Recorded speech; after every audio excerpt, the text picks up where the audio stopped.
नागरिकों से कह रहे हैं पड़ोसी को खाना खिलाइए। आप क्या कर रहे हैं जनाब? आंकड़े डराने वाले हैं और लोगों को भूख से मरने से बचाना, कि लोगों की रोजगार जाने वाली है, कि आप एफसीआई के गोदामों के भंडार खोलिए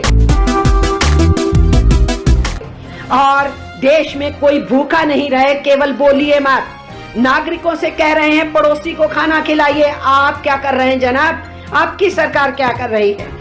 इसलिए मैं उन मजदूरों का, श्रमिकों का, गरीबों का जो अपने गांवों में हैं, शहर की गरीब बस्तियों में हैं, या जो प्रवासी मजदूर फंसे हुए हैं, मैं उनकी तरफ से गुहार लगा रही हूं कि फिर से इस बात को समझिए कि पब्लिक डिस्ट्रीब्यूशन सिस्टम को सर्वव्यापी करना होगा, यूनिवर्सल करना होगा।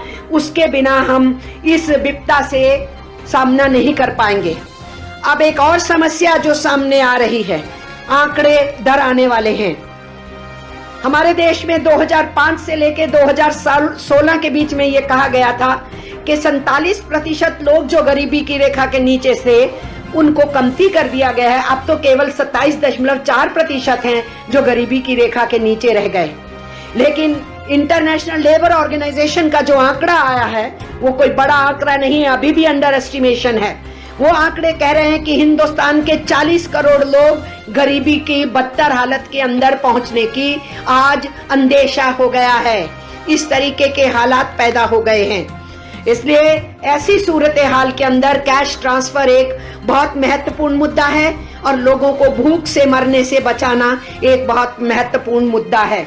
और इसके साथ साथ जॉब लॉसेस की हालत और भी खराब होने वाली है। मालिकों के आंकड़े बता रहे हैं 3.5 करोड़ तो टूरिज्म इंडस्ट्री वालों ने बोल दिया कि लोगों की रोजगार जाने वाली है। हर सेक्टर बता रहा है कि उनके यहाँ कितना रोजगार चला जाएगा। ये मालिक लोगों की जो संस्थान है उनकी तरफ से फिगर्स आ रही हैं। तो जब नोटबंदी के बाद 5 करोड़ के आसपास लोगों का रोजगार चला गया 2019 आते आते, और सरकार को मानना पड़ा, इलेक्शन से पहले वो नहीं माने, इलेक्शन जीतने के बाद वो मान गए कि 45 बरस में सबसे ज्यादा जो 7.1% अनएम्प्लॉयमेंट रेट था वो हुआ है देश में। ये स्वीकार किया सरकार ने। लेकिन आज स्थिति क्या है? आज आंकड़े बता रहे हैं कि 23.4% बेरोजगारी की दर होने वाली है। अगर ये आंकड़े 15 तारीख को इतने बताए जा रहे हैं, आज 18 तारीख है, आने वाले दिनों में ये बेरोजगारी की दर कितनी आगे बढ़ने वाली है हम और आप नहीं जानते हैं। इस हताशा के हालात के अंदर फिर से मैं दोहराऊंगी कि ये महत्वपूर्ण हो जाएगा कि 3-4 महीने लगातार कैश ट्रांसफर की पॉलिसी चलानी पड़ेगी और लोगों को अनाज देने की पॉलिसी को चलाना पड़ेगा। भूख से लोगों को मरने से बचाना पड़ेगा। इस तरफ हमें ध्यान देना चाहिए। इसके साथ साथ मैं कहना चाहती हूं, बहुत सी बातें कही थी 14 तारीख को प्रधानमंत्री ने, और उसके अलावा यह भी कहा था कि अपने बुजुर्गों का ख्याल रखिए। देखिए, अमीर परिवारों में और संभ्रांत परिवारों में, उच्च मध्यम वर्ग में, कुछ हद तक मध्यम वर्ग के अंदर सबको मालूम है अपने बुजुर्गों का ख्याल रखना है। ऐसा नहीं कि गरीब परिवारों को नहीं मालूम है कि अपने बुजुर्गों का ख्याल रखना है। लेकिन मैं सरकार से पूछती हूं, हमारे देश में लगभग 20 करोड़ बुजुर्ग हैं 60+ के। ये मेरा आंकड़ा नहीं है, सरकार का आंकड़ा है। और उनमें से केवल 1/3 हैं जिनको इस देश के अंदर उन बुजुर्गों को पेंशन में कवर किया गया है। कितना देते हैं आप? 200 रुपए महीना देते हैं आप उनको। और 2007 से पिछले 13 साल से इसमें बढ़ोतरी नहीं की गई है, वही का वही 200 रुपए पे अटका हुआ है। तो आप क्या कर रहे हैं? जवाब देंगे हमको। और आपने तो इस 20 करोड़ में से 10 करोड़ के करीब जिन्होंने अपने पैसों से बचत योजना में दखल दे करके अपनी सुरक्षा का इंतजाम किया हुआ था, आपने तो उनका भी जो इंटरेस्ट मिलता था उसको कम कर दिया। इसी कोविड-19 के दौर के अंदर कम कर दिया आपने। और उन परिवारों की जो मिडिल इनकम ग्रुप है, जो एफडीज बचा के रखते हैं, उनकी एफडीज के ऊपर आपने इंटरेस्ट रेट कम कर दिया। इसलिए बड़ी बड़ी बातें करना बंद कीजिए, जमीन पे उतरिए और जमीन पे देखिए कि लोगों के साथ क्या हो रहा है। नारेबाजियां नहीं हमारे देश को मदद पहुंचाने वाली। आप नारों को देते रहते हैं, आपका शौक है, उसको पूरा करते रहिए, लेकिन नारों से लोगों का पेट भरने वाला नहीं है। अगला जो मैं इशू उठाती रही हूं, मैं फिर उठा रही हूं आज, और वो ये है हमारे फ्रंट रैंक फाइटर्स। केवल मैं मेडिकल प्रोफेशनल्स की बात नहीं कर रही हूं, उसमें हमारे एसेंशियल सर्विसेज को देने वाले कर्मचारी भी हैं, मजदूर भी हैं जो सेक्टर्स खुले हुए हैं, उसमें पुलिस कर्मी भी हैं जो ड्यूटीज पे तैनात हैं। मैं सबकी बात कर रही हूं, लेकिन मैं सबसे पहले ये कहना चाहती हूं कि हमारे ये जो फ्रंट रैंक फाइटर्स हैं और विशेष करके हेल्थ सेक्टर के अंदर जो हैं, उनके इक्विपमेंट्स का क्या हो रहा है। अभी भी उसमें बहुत गुंजाइश है। आपकी पहली कंसाइनमेंट मुश्किल से 3 दिन पहले आई है। आपके वेंटिलेटर्स की स्थिति आज भी बहुत कमजोर है, इसलिए फ्रंट रैंक फाइटर्स को जो चाहिए था उसकी कमी पूरी नहीं हुई। 15,000 करोड़ के हेल्थ पैकेज ऊंट के मुंह में जीरा की तरह है। हम इतना बड़ा मुल्क है, हमारा जो पब्लिक हेल्थ सिस्टम है उसको अगर हमें दुरुस्त करना है, उसकी जो पूरे इंफ्रास्ट्रक्चर को इम्प्रूव करना है, तो मैंने पहले भी कहा था, मैं फिर कह रही हूँ, 1.5 से 2 लाख करोड़ का पैकेज चाहिए मिस्टर प्राइम मिनिस्टर। आप पीएम केयर्स में पैसा इकट्ठा कर रहे हैं जो ट्रांसपेरेंट नहीं है, जिसकी जवाबदेही पार्लियामेंट को नहीं दी जाएगी। वो कितना आ रहा है, कहाँ खर्च हो रहा है, देश जानना चाहेगा।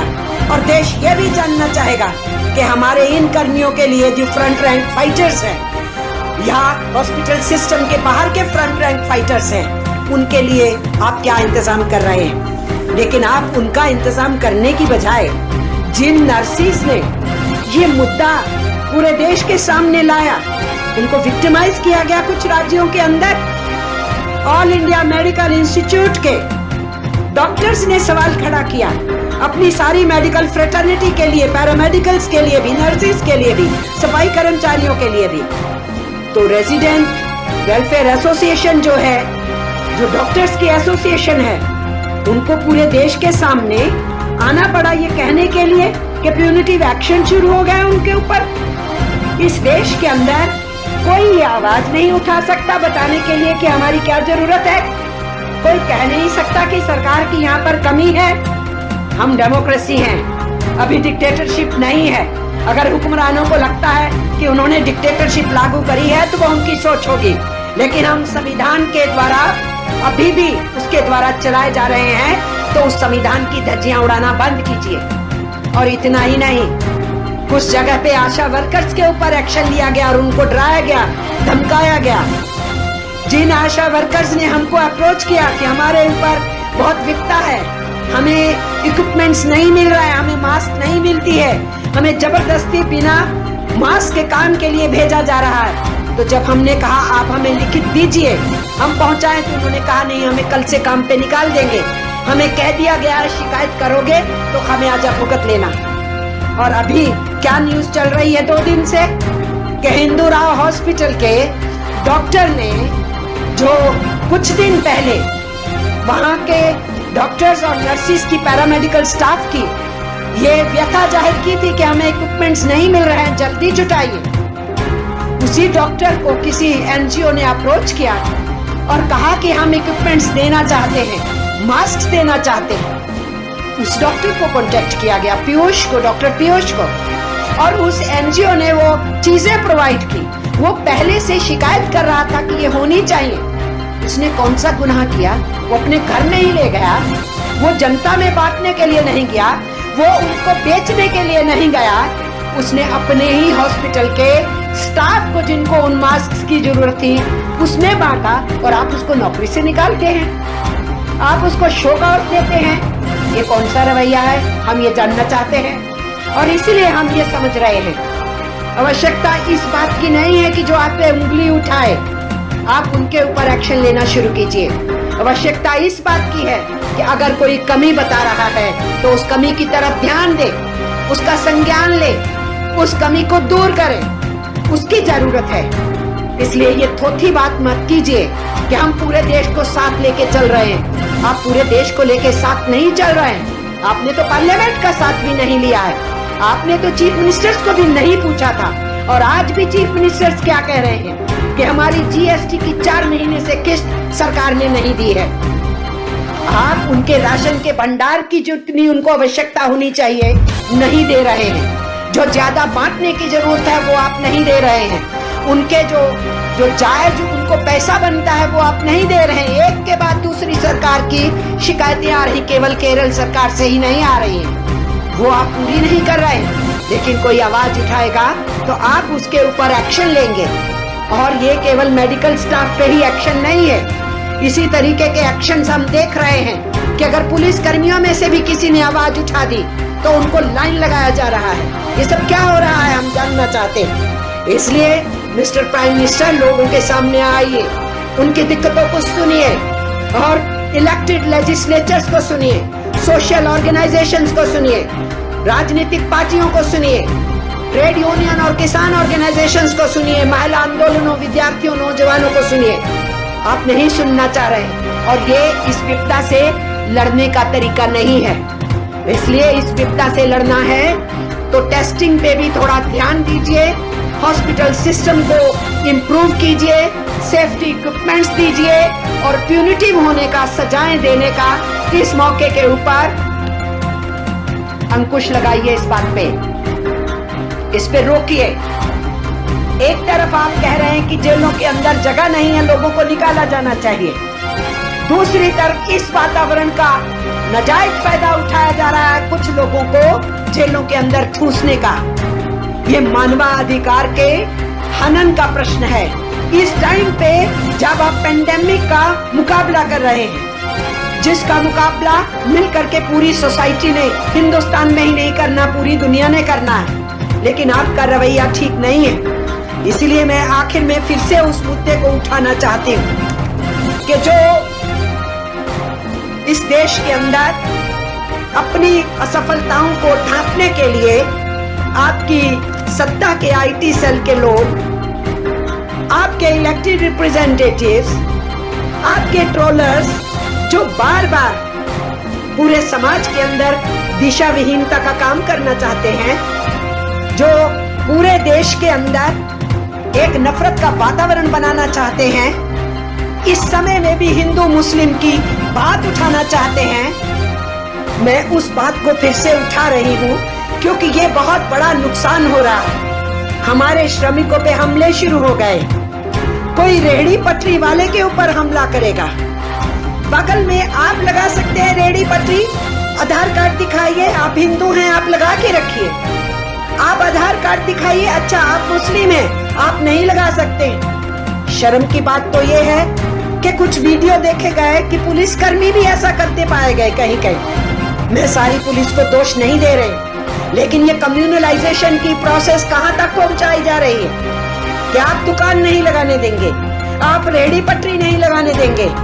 ये भेदभाव हमारे वर्कर्स के बीच में खड़ा करके आज आप मुस्लिम्स के बीच में ये वातावरण पैदा करना चाहते हैं कि वो आर्थिक तौर के ऊपर अपनी इकोनॉमिक एक्टिविटीज भी नहीं कर सकते हैं, कमाई भी नहीं कर सकते हैं, मेहनत करके अपने घर के लोगों को खाना भी नहीं खिला सकते हैं। कि अब श्रमिकों के ऊपर भी हमले शुरू हो गए, वो इस रूप से तो हो ही रहे हैं। इस वातावरण को इतना गंदला करने का पूरा मीडिया का जो एक हिस्सा है, जो प्रधानमंत्री और उनकी सरकार की नीतियों को छुपाने में लगा रहता है और उनकी हर गलती को छुपाने के लिए कोई नया रास्ता ढूंढता रहता है, इसलिए सत्ताधारियों की उन गलत नीतियों को छुपाने का जो रास्ता निकाला जाता है उसमें डुगडुगी बजाने लगता है। उस मीडिया ने कोई कसर नहीं छोड़ी तबलीगी के इस मामले को इस्तेमाल करने की। बांद्रा के अंदर मजदूर इकट्ठा होते हैं तो आपको रेलवे स्टेशन की बगल में एक मस्जिद नजर आती है, तो आप ये चलाना शुरू कर देते हैं कि लोग मस्जिद से निकल के आए। और उसी दिन 14 तारीख को सूरत में मजदूर निकल के आते हैं रेलवे स्टेशन के ऊपर और वो देखा जा रहा है कि उनके पीछे एक मंदिर है, वो भी रेलवे स्टेशन के पास के मंदिर के नजदीक रेलवे स्टेशन के बाहर खड़े हैं। तो आपका मीडिया ये नहीं चलाता कि मंदिर से चले आ गए ये सड़क के ऊपर, डिस्टेंसिंग, फिजिकल डिस्टेंसिंग को तोड़ने के लिए आ गए। ये कवरेज का तरीका है जो हमारे देश के अंदर चलाया जा रहा है। इसलिए हम फिर से दोहराना चाहते हैं इस बात को कि इस तरीके की ट्रोलिंग करने वाले, नफरत फैलाने वालों के ऊपर मिस्टर प्राइम मिनिस्टर अंकुश लगाइए। पूरे देश को इस महामारी से मिलकर के लड़ाई लड़नी है और इसलिए चुनावी मोड से बाहर निकलिए, अपनी पार्टी को इस मोड से बाहर निकालिए।